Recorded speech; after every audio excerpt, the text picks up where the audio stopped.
नमस्कार दोस्तों, आज की कहानी का नाम है भला आदमी। एक नगर था। उस नगर में रामदास नाम का एक व्यक्ति रहता था। उसने अपने नगर में एक मंदिर बनवाया। मंदिर में भगवान की पूजा करने के लिए एक पुजारी को भी रखा। मंदिर के खर्च के लिए उसने बहुत सी भूमि दी और उसने ऐसा प्रबंध करवाया कि मंदिर में जो भी कोई भूखा व्यक्ति या साधु संत दीन दुखी आए, वो 4-5 दिन वहाँ पर रुक सकें और भोजन के लिए भगवान का प्रसाद उन्हें मंदिर से ही मिल जाया करे। अब उन्हें एक ऐसे व्यक्ति की आवश्यकता हुई जो मंदिर की संपत्ति का प्रबंध कर सके और मंदिर के सारे कामों को ठीक ठाक चलाता रहे।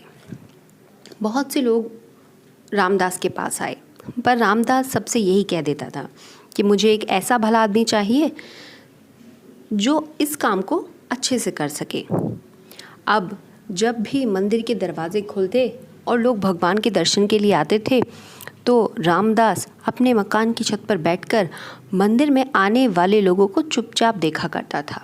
एक दिन उसने एक ऐसे व्यक्ति को देखा जो भगवान के दर्शन करने आया था और उसके कपड़े बड़े मैले फटे हुए थे और ज़्यादा पढ़ा लिखा भी नहीं लगता था।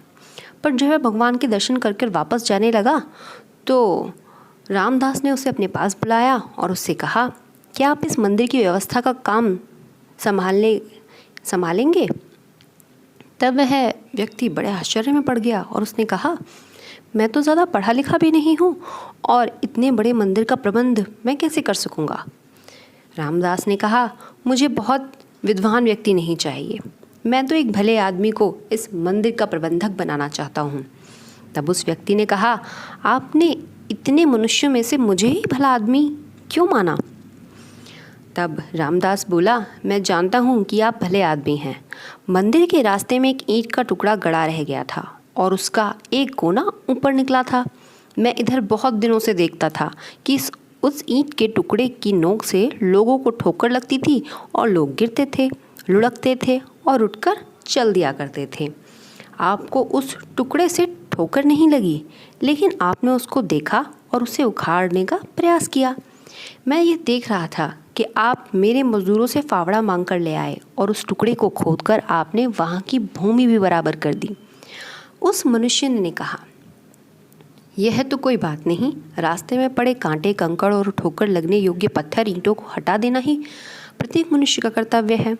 तब रामदास ने कहा, अपने कर्तव्य को जानने और पालन करने वाले लोग ही भले आदमी होते हैं। वह मनुष्य मंदिर का प्रबंधक बन गया और उसने मंदिर का बड़ा सुंदर प्रबंध किया।